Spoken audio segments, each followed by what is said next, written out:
샬롬. 오늘은 거듭남에 대해서 나눠보려고 합니다. 우리가 교회를 다니고 주님을 믿는 삶을 시작하고 나서는 거듭난다는 말을 많이 들어봤고 또 익숙하게 알고 있다고 생각하지만 실제로 거듭남이 무엇인지 정확하게 알지 못하는 사람들이 많이 있는 것 같습니다. 저 역시도 제가 거듭났다는 사실만 알고 있을 뿐 거듭났다는 것이 어떤 것인지, 성경적으로 어떻게 규명을 할 수 있는지, 정의가 무엇인지 공부를 구체적으로 해본 적이 없어서 가르칠 만한 지식이 제 안에 없었습니다. 그런데 지난번에 제가 구원에 관해서 나누는 가운데 거듭남에 대해서 언급을 하고 나서 하나님께서 거듭남에 대해서 더 연구를 해보라는 마음을 주셨어요. 그 후에 어떤 형제가 나누는 말씀을 듣게 됐는데 거듭남에 대해서 잘못된 가르침을 전하고 있는 것을 제가 듣게 됐습니다. 그래서 더욱더 거듭남에 대해서 분명하게 정리를 해봐야 되겠다는 마음이 들었습니다. 하나님께서 제게 어떤 주제를 연구하게 하실 때는 항상 잘못된 메시지를 듣게 하시더라고요. 이런 메시지들이 전해지고 있기 때문에 바른 메시지가 전해져야 될 필요가 있다는 것을 제 안에서 강렬한 열망을 불러일으켜서 그것을 열심히 공부하게 하시고 연구하게 하셔서 나누게 하십니다. 전에는 환난전 휴거에 대한 메시지들을 보게 하셔서 제가 가슴에 막 불이 일어나서 이 잘못된 메시지들에 미혹되는 사람들을 건지고 싶은 마음에 그 부분에 대해서 나눴었는데 지금은 거듭난다는 것이 무엇인지 나누라는 마음을 주십니다. 우리가 예수님이 다시 오시는 것을 준비를 해야 하고 마지막 때에 받을 환난을 준비를 해야 하는데 구원 얻을 자만, 구원을 이뤄가는 자만 그 환난을 감당하고 믿음을 지킬 수 있을 것이기 때문에 우리가 어떻게 구원을 이룰 것인가가 매우 중요합니다. 구원을 이룰 수 있다는 것을 제가 나눴었는데 그렇다면 어떻게 구원을 이루어 가야 하는지 그 부분에 대해서도 지속적으로 나눠야 한다는 마음이 들어서 이번에는 기초 같지만 사실은 많은 사람들이 바르게 이해하지 못하고 있는 거듭난다는 것에 대해서 나누려고 합니다. 잠시 기도하겠습니다. 주님, 우리가 오랜 세월 교회를 다녔고 주님의 말씀을 배우고 들었고 또 익숙하다고 생각했지만 아직 모르고 있는 것들이 너무나 많이 있습니다. 성경에 기록되어 있지만 우리가 깨닫지 못하는 것도 많이 있고 또 우리가 성경을 열심히 읽지 않아서 알지 못하는 부분들도 많이 있습니다. 주님, 이제 구원을 열심으로 이루어 가야 할 때인데 말씀을 열심히 읽어야 하지만 읽을 때 깨닫지 못한다면 우리에게 아무런 도움이 안 되는 것을 주님께서 아십니다. 우리가 말씀을 읽을 때 주님 조명해 주십시오. 성령께서 가르쳐 주셔서 우리가 구원을 어떻게 이루어 가야 하는지, 어떻게 주님을 닮아가고 어떻게 하는 것이 주님의 말씀을 순종하는 것인지 주님 밝히 깨닫고 순종할 수 있는 삶으로 이끌어 주십시오.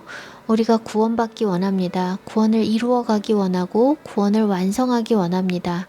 주님을 온전히 닮기 원합니다. 그래서 주님께서 우리에게 주신 그 말씀들을 열심히 묵상하고 배우고 깨달으며 그 말씀들을 살아낼 수 있기를 원합니다. 그렇게 우리를 이끌어 주십시오. 오늘 거듭남에 대해서 나눌 때 주님께서 우리에게 필요한 메시지를 제 입에 넣어주시고 이 메시지를 듣는 분들의 영적인 귀를 열어주시고 영적인 눈을 열어주셔서 말씀이 깨달아지게 해주시고 말씀을 통해서 주님을 만나게 해주시고 그 말씀이 지식이 아니라 영혼에 새겨지고 영을 만지는 그런 말씀이 될 수 있도록 도와주십시오. 그렇게 행하실 것을 기대합니다. 예수야의 이름으로 기도합니다. 아멘.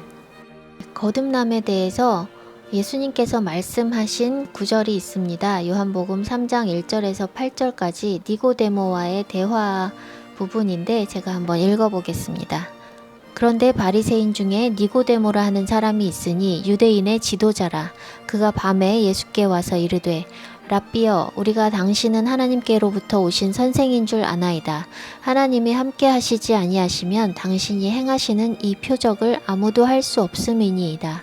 예수께서 대답하여 이르시되 진실로 진실로 내게 이르노니 사람이 거듭나지 아니하면 하나님의 나라를 볼 수 없느니라. 니고데모가 이르되 사람이 늙으면 어떻게 날 수 있사옵나이까? 두 번째 모태에 들어갔다가 날 수 있사옵나이까? 예수께서 대답하시되 진실로 진실로 내게 이르노니 사람이 물과 성령으로 나지 아니하면 하나님의 나라에 들어갈 수 없느니라. 육으로 난 것은 육이요 영으로 난 것은 영이니 내가 내게 거듭나야 하겠다 하는 말을 놀랍게 여기지 말라. 바람이 임의로 불매 내가 그 소리는 들어도 어디서 와서 어디로 가는지 알지 못하나니 성령으로 난 사람도 다 그러하니라. 거듭나지 않으면 하나님 나라에 들어갈 수 없다고 말씀하셨습니다. 그래서 거듭난다는 것이 무엇인지 그것을 정확하게 알아야 할 필요도 있고, 만약에 거듭나지 못했다면 어떻게 하면 거듭나는 것인지, 또 나는 지금 거듭난 상태인지 아닌지를 파악할 필요가 있습니다. 이 거듭남은 구원에 있어서 굉장히 중요한 부분인데, 하나님께서 우리에게 구원을 가르쳐 주실 때 이스라엘을 통해서 가르쳐 주셨습니다. 하나님의 구원하심을 배우기 위해서는 출애굽 사건을 봐야 합니다. 이스라엘은 애굽에서 종살이를 하고 있었습니다. 이것은 우리가 하나님을 믿기 전에 죄의 종이었던 삶을 보여주는 것입니다. 그리고 하나님께서는 이스라엘을 그 종된 삶에서, 바로의 종, 애굽의 종, 또 죄의 종된 삶에서 하나님의 능력과 기사를 통해서 이스라엘을 구원해 내십니다. 그 가운데서 이스라엘이 했던 것은 하나님의 초자연적인 능력들을 목도한 것 뿐입니다. 마지막에 10번째 재앙 때 하나님께서 명령을 하나 하셨죠. 어린 양의 피를 문설주와 문 인방에 바르는 것이었습니다. 그렇게 행하지 않은 모든 애굽 사람들은 장자가 죽고 생축도 첫째 소생은 죽게 되었습니다. 그런데 어린 양의 피를 문설주와 문 인방에 발랐던 이스라엘에게 속한 모든 사람은 장자도 생축도 전혀 해가 없었고 안전하게 거하고 그 밤에 여호와 하나님과 함께 애굽을 탈출하게 됩니다. 이때 바른 어린 양의 피가 우리를 위해 제물되어 대신 돌아가신 예수님을 상징하는 것이지요. 그래서 우리가 예수님을 믿고 그리스도인이 되는 그 시점이 바로 이스라엘이 애굽에서 탈출하는 출애굽 그 시점입니다. 그래서 구원을 받는 그 과정에 있어서는 우리가 하는 일이 거의 없습니다. 주님께서 하시는 일을 목도하는 것이고 우리는 주님을 믿는다 고백하고 주님을 따라 나서는 그것밖에 없습니다. 그 전에 우리가 하는 일이 있다면 이전의 메시지에서도 나눴었지만 우리의 고통의 부르짖음이 하나님이 우리를 구원하시는 매개가 됩니다. 사람이 고통스럽지 않으면 하나님을 절대자를 찾지 않기 때문에 하나님께서 하나님을 보여주시기 위해서 나타내시고 하나님의 구원을 이루시기 위해서 사람에게 고통을 허락하십니다. 그래서 애굽에 있던 이스라엘 백성들도 원래 고통스러웠지만 구원의 때가 가까워지자 그 고통이 극심해집니다. 바로의 압제가 더욱더 심각해지고 그들은 학대로 인해서 매우 고통스럽게 부르짖고 있었는데 그 부르짖음을 통해서 하나님의 구원하심이 임하게 됩니다. 우리도 세상에 젖어서 죄에 빠져서 살다가 고통의 순간에 절대자를 부르게 됩니다. 그렇게 고통을 통해서 주님을 만나게 되는 그것이 우리의 출애굽 사건이고 우리가 구원을 받게 되는 시작 출발점입니다. 그런데 모두 아시다시피 그 구원받은 남자만 60만 명 장정이었고 어린아이와 여자와 노인들까지 다 하면 200에서 300만 정도 됐을 수많은 사람들 가운데 광야를 믿음으로 통과해서 그 땅에 약속의 땅에 들어간 사람은 갈렙과 여호수아 두 사람뿐이었습니다. 그 이외의 사람들은 나이가 어렸기 때문에 나이 찬스로 들어간 것입니다. 그렇다면 믿음으로 구원을 이룬 사람은 수백만의 사람 중에서 갈렙과 여호수아밖에 없다는 말입니다. 물론 모세와 아론처럼 광야에서 죽었어도 구원을 받은 사람들이 있죠. 또 중간에 우리는 알지 못하지만 광야에서 죽는 것이 정해졌기 때문에 죽을 수밖에 없었지만 회개하고 구원을 이룬 사람이 있을 것입니다. 어쨌든 우리가 성경을 통해서 볼 수 있는 것은 약속의 땅에 원래는 모든 사람들이 다 들어가게 되어 있었지만 실제로 그것을 이룬 사람들은 극소수였다는 것입니다. 그렇다면 무엇이 그들을 구원을 이룬 자와 구원을 이루지 못한 자로 나누게 할 수 있었는지, 예수님께서는 거듭나지 못하면 하나님 나라를 볼 수가 없다고 하셨는데 그 당시에는 거듭남이 있었는지 없었는지 생각을 해볼 필요가 있습니다. 만약에 예수님이 오시기 전에 거듭남이 없었다면, 예수님이 오시기 전에 성령의 역사가 없었다면 그 시대 사람들, 예수님이 오시기 이전의 사람들은 구원을 받을 수 있는 사람들이 없었겠죠. 그러나 예수님이 오시기 전에 구원받은 사람들이 많이 있습니다. 믿음의 사람들이 많이 있습니다. 심지어는 율법이 주어지기 전에도 에녹과 노아와 아브라함 같은, 셈과 같은 믿음의 사람들, 그런 사람들은 율법을 받은 적이 없지만 구원을 이루었고 안식하고 있습니다. 그리고 율법은 온전하지 않아서 그 율법의 의를 이루기 위해서, 완전케 하기 위해서 예수님이 오셨다고 말씀하는데, 불완전했던 율법을 가진 그 세대 역시 구원받은 사람들이 많이 있습니다. 물론 대다수의 사람들은 반역하고 범죄하고 우상숭배하고 심판을 받았지만 엘리야 때만 해도 바알에게 절하지 않은 7,000명의 사람을 남겨두셨던 것처럼 세대마다 주님을 따르고 주님만 섬기며 주님의 말씀에 순종하는 사람들이 있었습니다. 의인들입니다. 세대마다, 시대마다 의인들은 존재해 왔습니다. 그것을 통해서 볼 때 예수님께서 오시기 전에도, 또 예수님께서 다시 승천하시고 성령님을 보내주시기 전에도 거듭날 수 있었고 성령의 역사가 있었다는 것입니다. 따라서 거듭나지 않으면 하나님 나라에 들어갈 수 없다는 예수님의 말씀이 진리라면 율법만 있었던 구약시대에도 거듭난 사람들이 하나님 나라에 들어갈 수 있었던 것입니다. 그 당시에도 거듭날 수 있었습니다. 성경적으로 거듭난다는 것이 무엇인지 한번 살펴보겠습니다. 예수님의 말씀 중에 거듭난다는 말은 한 단어가 아니라 태어난다는 동사와 부사어로 이루어져 있습니다. 부사어는 아노센이라는 단어인데요. 다시, again이라는 뜻도 있고 from above, from top이라는 뜻도 있습니다. 주로 대개는 from above라는 뜻으로 사용됩니다. 휘장이 위로부터 찢어졌다고 할 때 위로부터가 이 단어입니다. 이 두 가지의 의미를 놓고 이 요한복음 3장의 말씀에서는 다시라는, again이라는 뜻이다, 아니다, 이것은 from above라는 뜻이다, 이렇게 주장이 갈립니다. again의 의미라고 주장하는 사람은 예수야께서 거듭나지 않으면 하나님의 나라를 볼 수 없다고 했을 때 니고데모의 반응이 다시라는 의미임을 증명한다고 주장합니다. 니고데모는 어떻게 위로부터 날 수 있냐 라는 질문이 아니라 늙으면 어떻게 날 수 있냐, 두 번째 모태에 들어갔다가 나오냐는 질문을 했습니다. 그렇기 때문에 예수야께서 하신 말씀은 위로부터 나는 것을 말하는 것이 아니라 다시 태어나는 것을 의미한다고 주장을 하는 것입니다.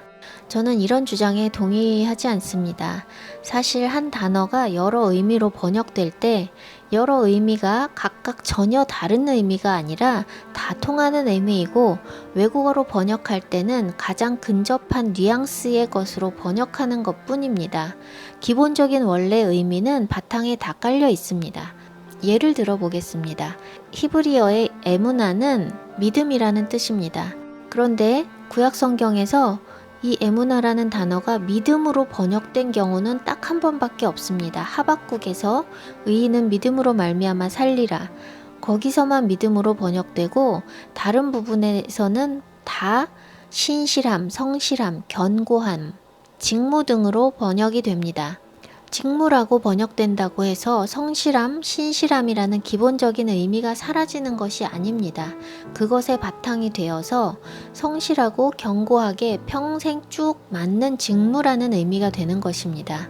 이런 의미로 볼 때 하박국에서 의인이 믿음으로 말미암아 살리라 할 때 이 믿음은 우리가 생각하는 개념뿐인 그런 믿음이 아니라 기본적으로 성실함, 신실함을 의미하는 것입니다.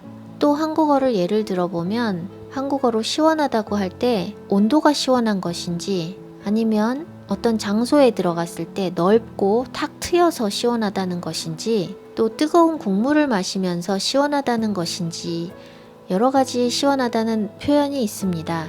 외국어로 번역을 할 땐 다른 단어가 되지만 한국어를 한국어로 이해할 때는 각각 다른 문맥에서 시원하다는 말 안에 공통적인 기본 의미가 담겨 있습니다. 뜨거운 것을 먹으면서 시원하다고 하는 이유는 시원함과의 공통점이 있기 때문입니다.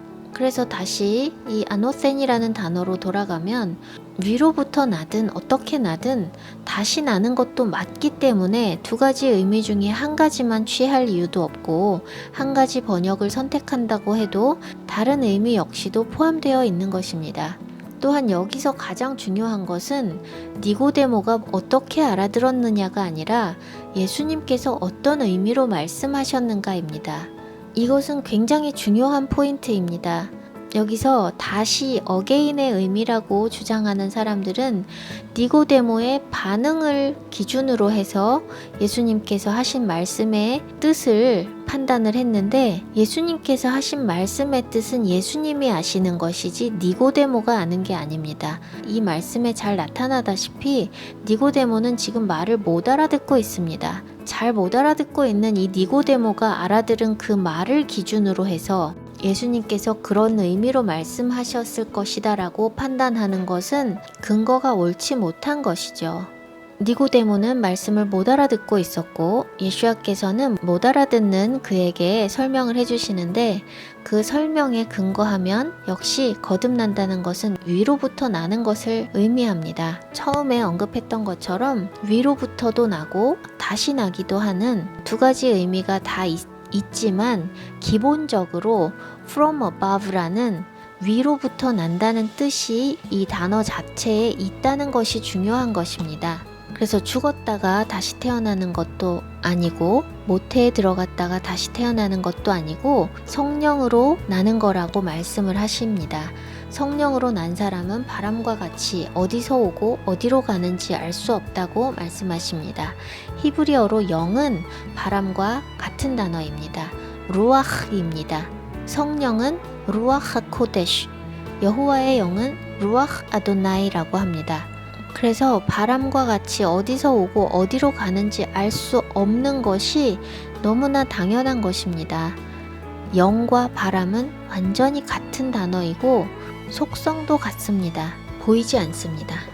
위로부터 나는 것, 성령으로 나는 것, 이것이 거듭나는 것이라고 말씀을 하시는데 그렇다면 도대체 어떻게 위로부터 날 수가 있고 어떻게 성령으로 날 수 있을까? 그것에 대한 문제가 남습니다. 이것을 이해하기 위해서 예수님께서 말씀하신 씨 뿌리는 비유를 좀 보겠습니다. 마태복음 13장, 마가복음 4장, 누가복음 8장에 나옵니다. 마태복음 13장이 가장 긴데요. 제가 마태복음 13장을 읽어보겠습니다. 씨를 뿌리는 자가 뿌리러 나가서 뿌릴새 덜어는 길가에 떨어짐에 새들이 와서 먹어버렸고 덜어는 흙이 얇은 돌밭에 떨어짐에 흙이 깊지 아니하므로 곧 싹이 나오나 해가 돋은 후에 타서 뿌리가 없으므로 말랐고 덜어는 가시떨기 위에 떨어짐에 가시가 자라서 기운을 막았고 덜어는 좋은 땅에 떨어짐에 어떤 것은 100배 어떤 것은 60배 어떤 것은 30배의 결실을 하였느니라. 귀 있는 자는 들으라 하시니라. 제자들이 예수께 나와 이르되 어찌하여 그들에게 비유로 말씀하시나이까? 대답하여 이르시되 천국의 비밀을 아는 것이 너희에게는 허락되었으나 그들에게는 아니 되었나니 무릇 있는 자는 받아 넉넉하게 되되 없는 자는 그 있는 것도 빼앗기리라. 그러므로 내가 그들에게 비유로 말하는 것은 그들이 보아도 보지 못하며 들어도 듣지 못하며 깨닫지 못함이니라. 이사야의 예언이 그들에게 이루어졌으니 일러스되 너희가 듣기는 들어도 깨닫지 못할 것이요 보기는 보아도 알지 못하리라. 이 백성들의 마음이 완악하여져서 그 귀는 듣기에 둔하고 눈은 감았으니 이는 눈으로 보고 귀로 듣고 마음으로 깨달아 돌이켜 내게 고침을 받을까 두려워함이라 하였느니라. 그러나 너희 눈은 봄으로 너희 귀는 들음으로 복이 있도다. 내가 진실로 너희에게 이르노니 많은 선지자와 의인이 너희가 보는 것들을 보고자 하여도 보지 못하였고 너희가 듣는 것을 듣고자 하여도 듣지 못하였느니라. 그런즉 씨 뿌리는 비유를 들으라. 아무나 천국 말씀을 듣고 깨닫지 못할 때는 악한 자가 와서 그 마음에 뿌려진 것을 빼앗나니 이는 곧 길가에 뿌려진 자요 돌밭에 뿌려졌다는 것은 말씀을 듣고 즉시 기쁨으로 받되 그 속에 뿌리가 없어 잠시 견디다가 말씀으로 말미암아 환난이나 박해가 일어날 때에는 곧 넘어지는 자요 가시떨기에 뿌려졌다는 것은 말씀을 들으나 세상의 염려와 재물의 유혹에 말씀이 막혀 결실하지 못하는 자요 좋은 땅에 뿌려졌다는 것은 말씀을 듣고 깨닫는 자니 결실하여 어떤 것은 100배, 어떤 것은 60배, 어떤 것은 30배가 되느니라 하시더라. 자, 여기서 씨앗이 무엇을 의미하는지 나타나죠. 씨앗은 말씀입니다. 말씀의 씨앗이 뿌려집니다. 어디에 뿌려질까요? 우리의 마음밭에 뿌려집니다. 모든 사람에게 마음이 있습니다. 그 마음에 말씀이라는 씨앗이 뿌려지는데 어떤 씨앗은 길가에 뿌려져서 바로 빼앗겨 버리고 어떤 씨앗은 돌밭에 뿌려져서 받기는 기쁨으로 받지만 뿌리가 없어서 환난이나 박해가 일어날 때 곧 넘어집니다. 가시떨기에 뿌려지면 말씀을 듣지만 가시떨기가 막죠. 세상의 염려와 재물의 유혹이 가시떨기라는 것입니다. 세상의 염려와 재물의 유혹이 있으면 말씀이 결실할 수가 없다는 것입니다. 오로지 좋은 땅에 뿌려졌을 때만 말씀이 결실해서 30배, 60배, 100배가 됩니다. 씨앗이 말씀이라고 했죠. 말씀은 또 무엇인가요? 요한복음 6장 63절에 그 말씀이 나옵니다. 살리는 것은 영이니 육은 무익하니라. 내가 너희에게 이른 말은 영이요 생명이라. 내가 너희에게 이른 말이 영이요 생명이라고 말씀하셨습니다. 말씀이 곧 영입니다. 그래서 말씀이 우리에게 뿌려진다는 것은 우리에게 영이 부어진다는 것입니다. 영이 뿌려지는데 그 영이 받아들여지면 결실을 하면 거듭나게 되는 것입니다. 영이 결실을 하지 못하면 그 말씀이 제가 이제 말씀이라고 말할 때 영을 생각하시면 됩니다. 말씀이 뿌려져서 열매를 내면 거듭나는 것입니다. 영이 있어야 영의 사람이겠죠. 영이 없으면 육입니다. 창세기에 하나님께서 이런 말씀을 하셨어요. 6장 3절입니다. 여호와께서 이르시되 나의 영이 영원히 사람과 함께하지 아니하리니 이는 그들이 육신이 됨이라. 그러나 그들의 날은 120년이 되리라 하시니라. 육신이 됨이라. 여기서 육신이라는 말이 밧사르입니다. 고기입니다. flesh. 영어로 하면 flesh이고 한국어로 하면 육신인데 고기 덩어리입니다. 고기 덩어리. 이 고기 덩어리는 영이 없으면 하나님의 형상이 될 수가 없습니다. 사람들이 육신이라고 말씀을 하십니다. 그들에게 영이 사라진 거예요. 영이 사라졌다는 것은 하나님의 말씀이 없다는 것입니다. 그 사람 안에 하나님의 말씀이 거하지 않는다는 것입니다. 하나님의 말씀이 그 안에 거하는 사람은 그 안에 하나님의 영이 있는 것입니다. 그래서 말씀과 영은 동일한 것입니다.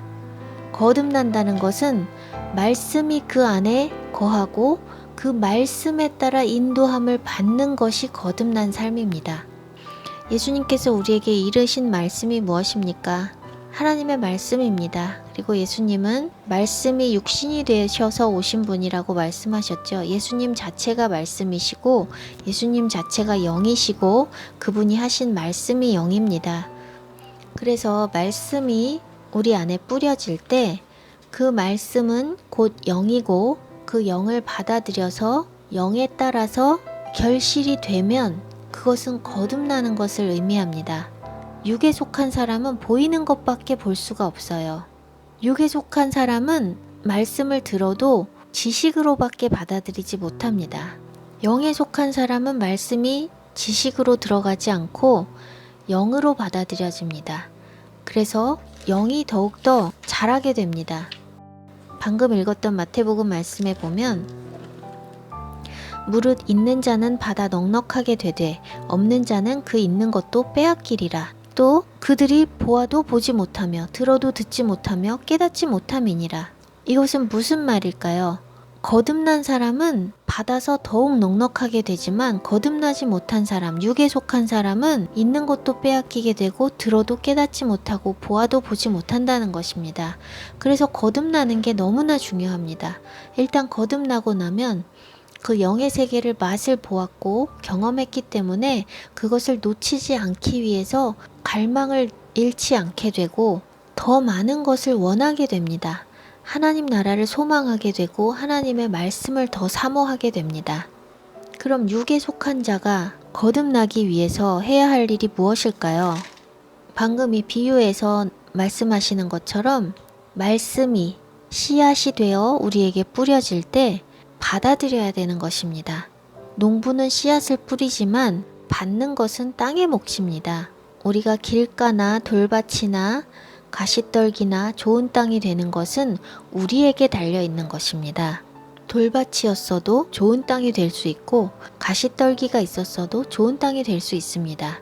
만약에 이것이 우리에게 달린 것이 아니라 하나님이 우리를 이렇게 누구는 가시떨기로 만들었고 누구는 돌밭으로 만들었다면 우리가 거듭나지 못하는 것도 하나님의 책임이 됩니다. 그런데 우리는 어떤 상황에 있었어도 좋은 땅이 될 수 있는 능력이 있고 자유의지가 있습니다. 말씀을 받아들이는 땅의 반응에 따라서 그 말씀이 열매 맺고 30배, 60배, 100배 되느냐 다 사라져 버리느냐가 결정되는 것입니다. 그래서 말씀을 들을 때 그것을 지식으로 듣는 것이 아니라 머리로만 동의하는 것이 아니라 마음으로 동의하고 그것을 순종하는 것입니다. 열매 맺는 것은 다른 것이 아니라 말씀을 순종하는 것이 열매 맺는 것입니다. 뿌려지는 씨앗은 곧 말씀이고 영입니다. 그 영이 들어가서 잉태가 될 때 그것이 결실하는 것입니다. 위로부터 나는 것의 의미를 예수님께서 직접 육신으로 보여주셨습니다. 예수님께서 영이시고 말씀이신데 마리아라는 육체 안에 들어오셨습니다. 그래서 영이 육 안에서 잉태되어서 태어나신 분이 바로 예수님이십니다. 그래서 예수님은 죄가 없으신 거죠. 말씀이신 예수님, 영이신 예수님, 씨앗이 죄가 없기 때문에 예수님은 육신을 입고 나오셨어도 죄가 없는 것입니다. 말씀이 우리 안에 들어와서 잉태가 되면 우리가 거듭나는 것이고 우리의 삶으로 그 열매가 나타나지고 우리의 삶이 영이 인도하는 삶, 영이 육을 다스리는 삶이 되는 것입니다. 영이 다스리는 삶은 곧 말씀이 다스리는 삶이고 그것이 바로 의인의 삶입니다. 위로부터 온 말씀이 나의 육을 다스리고 내 육은 마리아가 성령께 내어드린 그 몸처럼 내 몸도 성령께 내어드리고 말씀에 내어드린 껍데기일 뿐입니다. 육이 육을 다스리는 것이 아니라 영이 육을 다스리는 삶이 되는 것입니다. 위로부터 내려오는 말씀, 영, 그 씨가 우리 안에 들어와서 잉태되어서 생명이 되는 것입니다. 그때 우리는 거듭나게 되는 것입니다. 그래서 거듭난다는 것은 새로운 시작입니다. 우리의 구원의 완성이 거듭나는 게 아니라 거듭남은 우리의 새로운 삶의 시작입니다. 물론 출애굽한 그 사건이 구원의 시작이지만 그때로부터 말씀에 자신을 굴복시키고 하나님의 말씀에 순종하는 삶이 되지 않는 사람은 몸만 출애굽했을 뿐이지 여전히 애굽에 속한 것입니다. 말씀에 순종해서 영적인 삶을 시작했을 때에야 거듭나는 것입니다.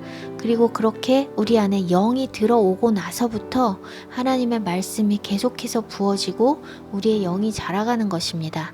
거듭나는 것은 우리가 태어날 때 아기로 태어나는 것처럼 영도 출발점이 있습니다. 거듭날 때는 아기입니다.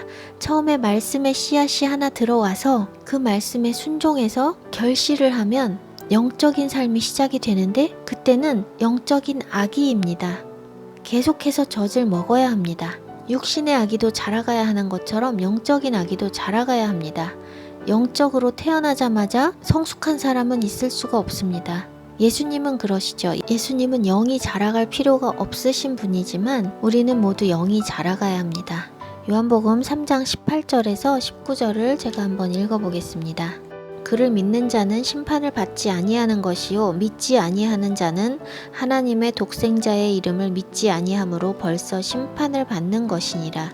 그 정죄는 이것이니 곧 빛이 세상에 왔으되 사람들이 자기 행위가 악함으로 빛보다 어둠을 더 사랑한 것이니라. 악을 행하는 자마다 빛을 미워하여 빛으로 오지 아니하나니 이는 그 행위가 드러날까 함이요 진리를 따르는 자는 빛으로 오나니 이는 그 행위가 하나님 안에서 행한 것임을 나타내려 함이라 하시니라.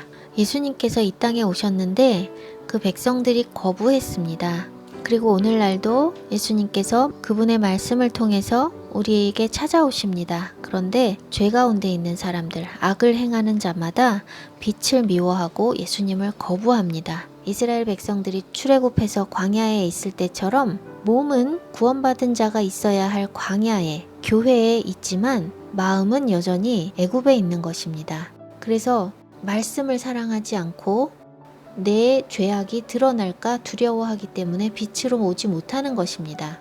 저도 지은 죄가 많기 때문에 저의 죄나 저의 수치가 드러나게 되는 것이 두려웠습니다. 그런데 하나님을 더 알게 되고 더 사랑하게 될수록 드러날 것은 다 드러나는 것이 저를 자유케 한다는 것을 깨달았습니다. 모든 것이 다 드러나야 정결하게 될 수가 있습니다. 우리가 집안을 보더라도 침대 밑이나 장롱 밑이나 잘 보이지 않는 곳, 뭔가에 가려져 있는 그런 곳들은 먼지가 아주 많고 머리카락 덩어리, 먼지 덩어리들이 많이 있습니다. 구석구석을 다 드러내서 청소하지 않는다면 그곳은 영원히 더러울 수밖에 없습니다. 우리가 주님 앞에 설 때 깨끗한 모습으로, 정결한 모습으로, 거룩한 모습으로 주님을 만나야 심판에서 제외되는 것인데 정결해지지 못한 부분이 남아있고 남에게 숨기고 싶고 하나님께도 숨기고 싶고 드러내고 싶지 않은 그런 부분들이 그대로 남아있다면 우리는 심판을 면할 수가 없습니다. 만천하의 폭로가 되어야 된다는 것이 아니라 나의 모든 죄들이 주님 앞에 다 고백이 되어지고 모든 것이 다 드러나야 합니다. 누가복음 8장에도 씨 뿌리는 비유가 나옵니다. 우리가 성경을 볼 때 보고자 하는 부분만 보는 것이 아니라 그 전후 이어지는 그 문맥들을 같이 살피는 것이 매우 중요합니다. 누가복음 8장에 씨 뿌리는 자의 비유가 4절에서 15절까지 나타납니다. 그런데 그 뒤에 이어지는 말씀도 이 씨 뿌리는 비유와 관계가 있습니다. 16절에서 18절 누구든지 등불을 켜서 그릇으로 덮거나 평상 아래에 두지 아니하고 등경 위에 두나니 이는 들어가는 자들로 그 빛을 보게 하려 함이라. 숨은 것이 장차 드러나지 아니할 것이 없고 감추인 것이 장차 알려지고 나타나지 않을 것이 없느니라. 그러므로 너희가 어떻게 들을까 스스로 삼가라. 누구든지 있는 자는 받겠고 없는 자는 그 있는 줄로 아는 것까지도 빼앗기리라 하시니라. 방금 나눈 말씀과 상통하는 말씀입니다. 이 말씀은 말씀에 대한 이야기를 하는 것입니다. 앞에 나오는 씨 뿌리는 비유와 더불어서 말씀을 우리가 어떻게 듣고 반응을 해야 되는지에 대한 말씀입니다. 우리가 등불을 켠다는 것은 말씀이 우리 앞에 있다는 것입니다. 말씀이 우리를 비춘다는 것이죠. 말씀이 우리에게 들려졌을 때, 말씀이 우리에게 임했을 때 그것을 덮어버리거나 저기 치워버리는 것이 아니라 그 말씀으로 우리를 살펴봐야 한다는 것입니다. 살펴보고 순종하고 회개할 것은 회개하고 행할 것은 행하는 것, 그것이 바로 등불의 목적인 것입니다. 18절에 너희가 어떻게 들을까 스스로 삼가라. 누구든지 있는 자는 받겠고 없는 자는 그 있는 줄로 아는 것까지 빼앗기리라. 마태복음에서 읽었던 말씀과도 상통하는 것입니다. 예수님께서 이사야 말씀을 인용하셨었습니다. 모든 사람이 다 듣고 보고 깨닫는 것이 아니라 가려지는 사람이 있다는 것입니다. 그 말씀을, 이 빛을, 등불을 받고 바르게 반응하는 사람들은 듣고 깨닫고 더욱 풍성해지지만, 그 등불을 받고 말씀을 받고 영을 받고 그것을 저기 치워버리고 덮어버리고 눌러버리는 사람은 있는 것까지도 빼앗기게 된다는 것입니다. 첫 시작이 중요합니다. 한번 말씀에 순종하기 시작하면 그 다음에는 순종이 더 수월해집니다. 말씀에 순종하는 것이 참 어려운 일인데, 그 말씀에 순종했을 때의 유익을 확실하게 경험하기 때문에 다시 순종할 수 있는 힘이 생기는 것입니다. 물론 갈수록 더 어려운 말씀을 순종해야 하게 되지만, 그럼에도 불구하고 말씀에 순종했을 때 하나님께서 어떻게 일하시는지를 경험해 본 사람은 하나님의 신실함을 믿게 되기 때문에 모험하게 되고 보이지 않아도 걸을 수 있는 담대함이 생깁니다. 그런데 이런저런 이유로 타협하고 받은 말씀을 옆에다 제껴버리고 덮어버리고 나중에 해야지, 지금은 이것 때문에 못해, 이런 식으로 타협하는 사람들은 있는 것까지 빼앗기게 된다는 말씀입니다. 이것은 너무너무 중요한 원리입니다. 첫 시작은 쉽지 않습니다. 그러나 정말 첫 번째 시작이 되고 나면 하나님의 선하심을 경험하고 맛보게 되기 때문에 그 길 절대 포기하지 못합니다. 그래서 혹여라도 하나님의 말씀을 순종해 보지 않으신 분들은 지금 이 시간 결단을 하고 순종해 보시는 경험을 한번 해보시면 좋겠습니다. 목사님이 하라는 것을 순종하라는 것이 아닙니다. 목사님의 설교를 듣고 순종하라는 게 아니에요. 말씀을 읽으십시오. 직접 스스로 말씀을 읽고 어떤 말씀을 읽든지 그 읽은 말씀을 그대로 한번 행해 보십시오. 말씀은 진리입니다. 해석할 필요가 없습니다. 교회에서 너무 인본주의적으로 가르쳐 왔기 때문에 말씀을 적용하는 것이 어떤 특별한 해석을 통해서 어떤 다른 적용 방법이 있을 거야 라는 생각을 사람들이 갖고 있습니다. 그런데 문자 그대로 지키시면 됩니다. 문자 그대로 하나님이 말씀하신 것이 오늘 나에게 어떤 감동이 되었다면 그거 그대로 한번 해보십시오. 거기서부터 시작되는 것입니다. 사람의 말이 아니라 하나님의 말씀을 직접 듣고 행할 때, 그때 하나님의 말씀이, 하나님의 영이 내 안에 들어오는 것입니다. 그것을 행할 때 그것이 바로 열매를 맺는 것이고 잉태되어서 생명이 되는 것입니다. 그래서 거듭나는 것은 특별하게 어려운 것이 아니고 성령의 어떤 초자연적인 현상이 일어나고 이런 것이 아닙니다. 거듭남은 말씀을 받고 순종할 때 이루어지는 것입니다. 그때야 비로소 영의 사람이 되는 것입니다. 목사님 말씀 순종했어도 마찬가지로 육으로 산 것입니다. 목사님의 말이 아니라 하나님의 말씀을 하나님으로부터 듣고 하나님과 관계 가운데 하나님께 순종한 것이 영으로 사는 것입니다. 똑같은 말이라도 사람이 말해서 듣고 순종하는 것이 아니라 하나님의 말씀을 본인이 직접 듣고 순종해야 합니다. 안 들려요. 전 하나님의 음성이 잘 안 들려요. 뭔지 모르겠어요. 그렇게 생각할 필요가 없습니다. 하나님의 음성 특별하게 들을 필요가 없습니다. 써 있는 대로 믿으면 됩니다. 써 있는 대로 하나님께서 말씀하시는 것입니다. 이 말씀을 그대로 믿고 받아들일 때 그 이상의 것들도 하나님께서 평상시에 어떤 감동도 주시고 다른 음성도 들려주시고 보여주시기도 하는 것이지, 이 말씀을 기본적으로 모르는 가운데 하나님의 말씀을 음성으로 받아들이지 않는 가운데 다른 것을 기대하는 것은 잘못된 것입니다.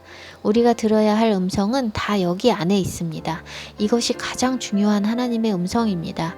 하나님의 음성을 듣는다는 것은 특별한 것이 아닙니다. 이 말씀을, 이 기록된 말씀을 진리로 믿고 이것대로 행하고자 할 때 주님께서 더 큰 깨달음도 주십니다. 더 알기 원하는 갈망을 가지고 주님께 기도하면서 주님 깨달음을 주십시오. 제가 순종할 수 있도록 이 말씀이 깨달아지게 하십시오. 기도하면서 읽으십시오. 이 문자가 지식으로 뇌에 들어가는 것이 아니라 영으로 받아들여질 수 있도록, 그 영이 사라졌기 때문에 우리가 육신이 된 것입니다. 우리가 육신이 되었지만 다시 말씀을 받아들이면 우리 안에 영이 들어온 것이기 때문에 우리는 다시 아담이 타락하기 전에 하나님과 함께 거하던 그런 삶으로 다시 회복되어질 수 있습니다.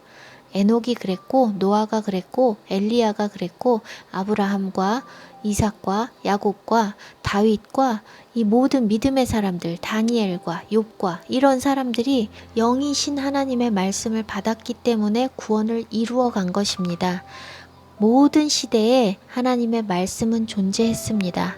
모든 시대에 진리를 진리로 받아들이고 순종하기 원하는 사람들이 존재했습니다. 그렇게 순종한 사람들은 영으로 거듭났기 때문에 그들은 구원을 이루어 갈 수 있었습니다. 그래서 영이신 이 말씀을, 하나님의 말씀을 순종하고 살아내지 못하는 사람은 결단코 하나님의 나라를 볼 수 없다는 것입니다.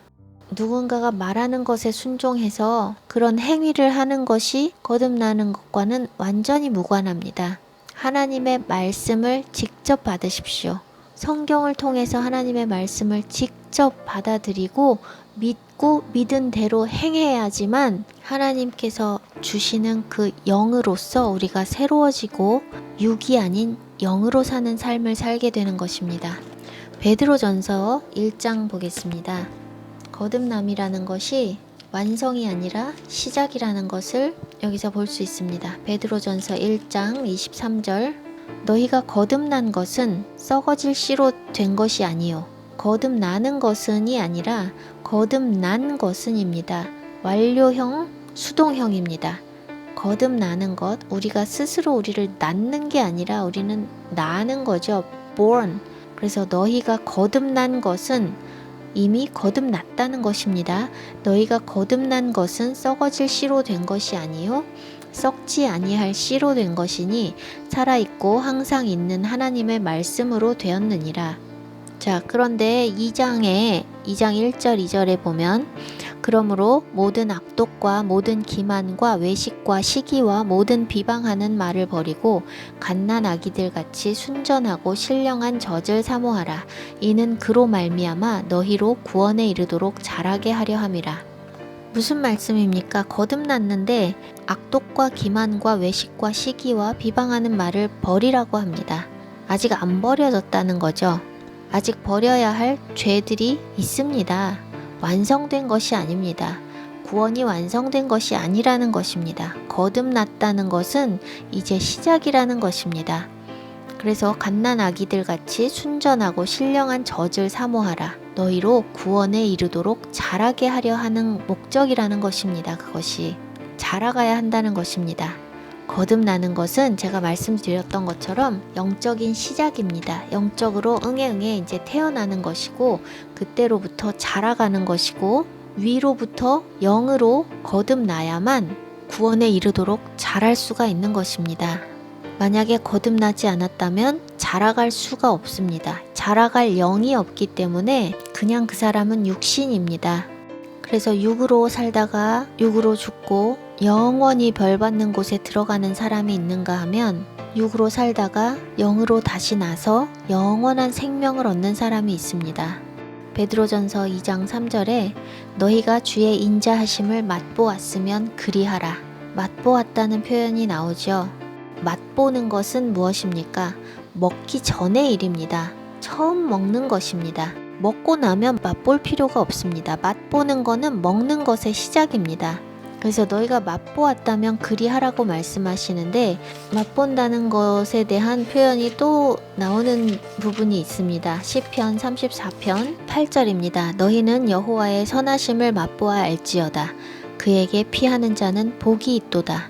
여호와의 선하심을 계속 경험한 사람은 맛볼 필요가 없죠. 경험하지 못한 사람이 맛보아야 합니다. 맛본 사람은 여호와께 계속해서 피할 수밖에 없습니다. 그래서 이 거듭나는 것은 영의 세계를 맛보는 것입니다. 그때부터 시작하는 것입니다.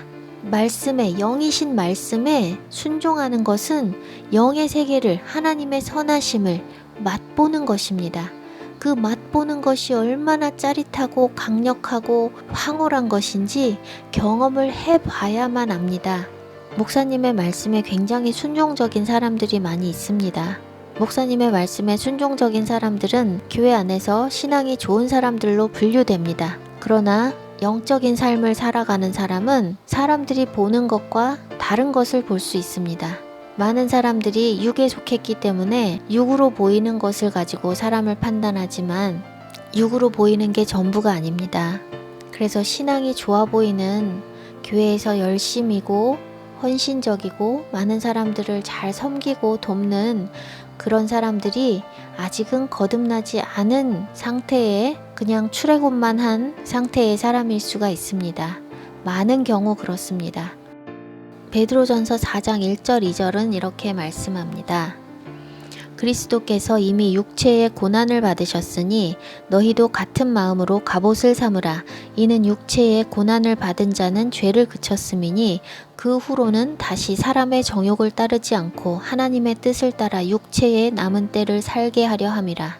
매우 중요한 말씀입니다. 육체의 고난을 받은 자는 죄를 그쳤음이니, 이것은 우리가 받을 환난에 있어서도 매우 중요한 말씀입니다. 예수님께서 육체의 고난을 통해서 영화롭게 되셨습니다. 육체의 고난을 받은 자는 죄를 그쳤음이니, 우리가 죄를 그쳤다는 것을 증명할 수 있는 것은 바로 육체의 고난을 받는 것입니다. 그런데 육에 속해서는 결코 그 고난을 감당할 수가 없습니다. 영의 세계를 경험하지 못하고 영의 인도하심을 받지 못하는, 거듭나지 못한 사람들은 고난을 이겨낼 힘이 없습니다. 우리가 육체의 정욕을 따르지 않을 수 있는 길은 영의 인도하심, 말씀의 인도하심을 받는 길밖에 없습니다. 우리는 육체이기 때문에 육체의 정욕을 따라갈 수밖에 없는 사람들입니다. 이 땅의 수많은 정치인들과 의사들과 전문가들, 세상적으로는 탁월하고 똑똑하고 우수하지만 거듭나지 못한 사람들은 자신의 정욕을 따라갈 수밖에 없습니다. 우리는 정치인들 중에서 기독교인들을 종종 보았습니다. 대통령 중에서도 기독교인들이 있었습니다. 그런데 나라가 좌경화되게 만들었던 그 출발점도 바로 기독교인 대통령이었습니다. 거듭나지 못하면 무엇이 진정한 정의인지 분별할 능력이 없기 때문에 엉뚱한 길로 갑니다. 그리고 자신의 유익과 자신의 정욕을 따라서 걸어갈 수밖에 없습니다.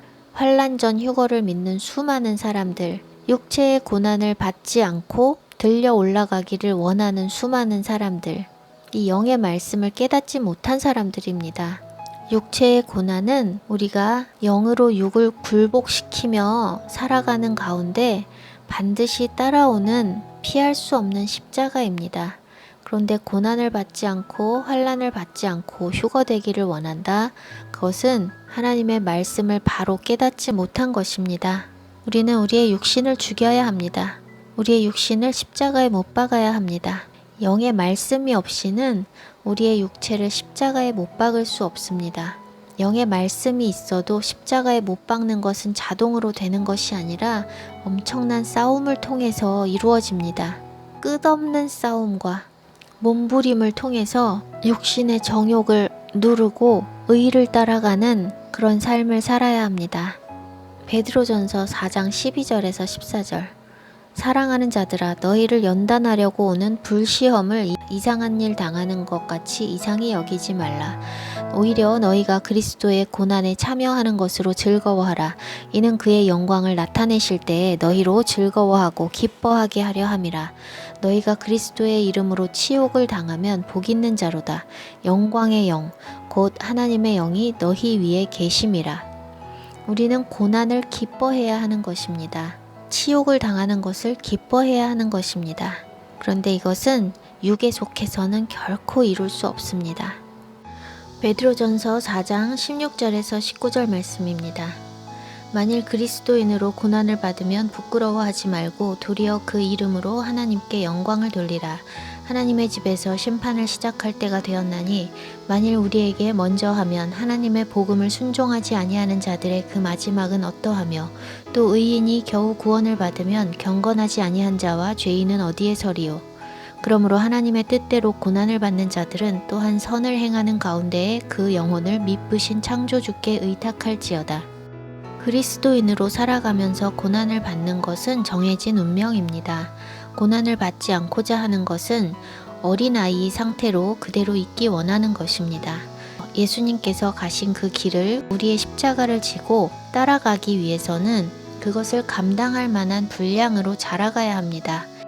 순전하고 신령한 젖을 사모하며 계속 하늘의 양식을 먹고 단단한 음식을 먹으며 자라가야 한다는 것입니다. 아기는 고난을 감당할 힘이 없습니다. 어린아이도 고난을 감당할 힘이 없습니다. 어린아이를 양육할 수 있는 성인이 되어야만, 그런 성숙함을 가져야만 고난을 감당할 수 있습니다. 그래서 우리 모두의 믿음이 그리스도를 위해서 고난을 짊어지는 것을 기쁘게 여기며 고난도 환난도 감당할 수 있기 위해서는 거듭난 상태에 그치는 것이 아니라 끊임없이 자라가야 하는 것입니다.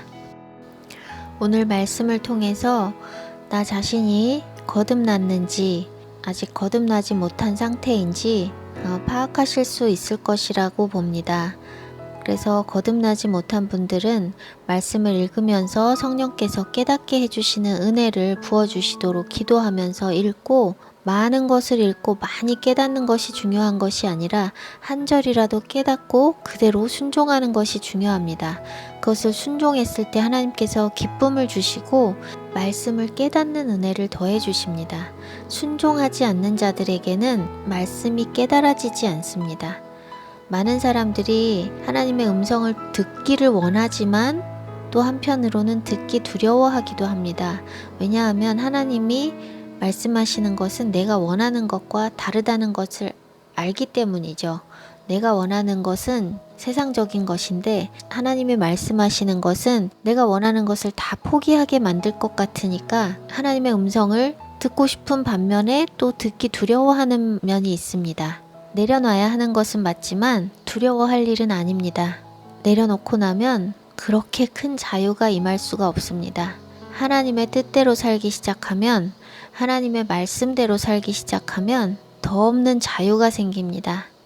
양손에 가득 쥐고 더 많은 것을 잡을 수는 없습니다. 그런데 잡고 있는 것을 다 내려놓으면 모든 것을 다 가질 수 있는 빈손이 됩니다.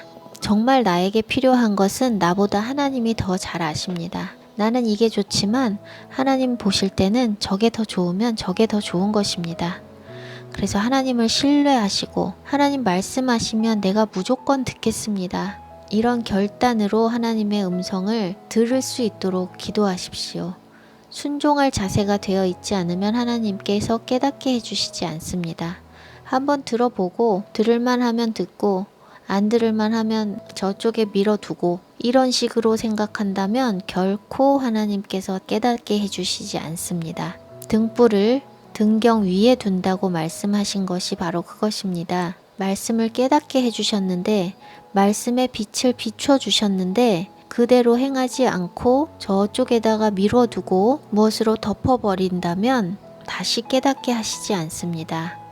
물론 하나님이 한 번 잘못했다고 영원히 기회를 안 주시는 것은 아니지만 결단하고 정말 순종하겠습니다. 무슨 말씀을 하시든지 제가 순종하겠습니다 할 때 하나님께서 깨닫는 은혜를 주시고 또한 순종할 수 있는 담대함도 주십니다. 하나님 음성에 순종하는 것이 결코 쉽지 않습니다. 육신의 죄된 본성에 반하는 것이기 때문에 결코 쉽지 않습니다. 두려움도 있을 수 있고 내가 아끼는 것을 포기해야 할 수도 있고 수치를 무릅써야 할 때도 있습니다. 그러나 어쨌든 하나님께서 말씀하시는 것은 나에게 가장 좋은 것이고 나에게 유익한 것이기 때문에 신뢰함으로 순종하십시오. 순종하기로 결단하고 주님께 깨닫는 은혜를 구하십시오. 깨닫고 순종했을 때 이제 거듭나게 되고 그때로부터 하나님의 선하심을 맛보고 영의 세계를 맛보고 그때에야 비로소 구원을 이루어갈 수 있는 상태가 되는 것입니다. 기도하겠습니다. 하나님 감사합니다. 죄로 죽을 수밖에 없던 우리를 예수 그리스도의 보혈로 길을 내시고 그분의 말씀을 우리에게 뿌려주셔서 우리가 영으로 거듭날 수 있도록 기회를 주셔서 감사합니다. 오늘 말씀해 주신 이 거듭남에 대해서 들었던 모든 분들에게 더 큰, 더 깊은 깨달음을 주시고 동의하는 마음을 주시고 하나님 나라를 사모하고 갈망하고 구원을 이루어가고자 하는 그런 열정을 부어주셔서 주님 거듭남을 사모하게 하시고 구원을 이루어갈 수 있도록 도와주십시오. 말씀이 뿌려질 때, 영이 뿌려질 때 그 씨앗이 우리 안에서 잉태되어서 생명이 되고 우리가 거듭남으로써 구원에 이르도록 자라갈 수 있게 되기를 소망합니다. 말씀을 지속적으로 깨닫게 해주시고 날마다 주님 말씀 앞에 엎드릴 때 아멘으로 화답하고 순종으로 열매 맺을 수 있도록 그렇게 우리를 이끌어 주십시오. 거짓된 메시지들에 속지 않고 인본주의적인 신학과 교리에 속지 않고 이제 온전히 성경 말씀으로 돌아가서 말씀만 믿고 말씀만 따라가고 주님의 음성에만 반응하는 주님의 백성들 될 수 있도록 주님 인도해 주십시오. 그렇게 행하실 주님을 기대합니다. 예수와의 이름으로 기도합니다. 아멘.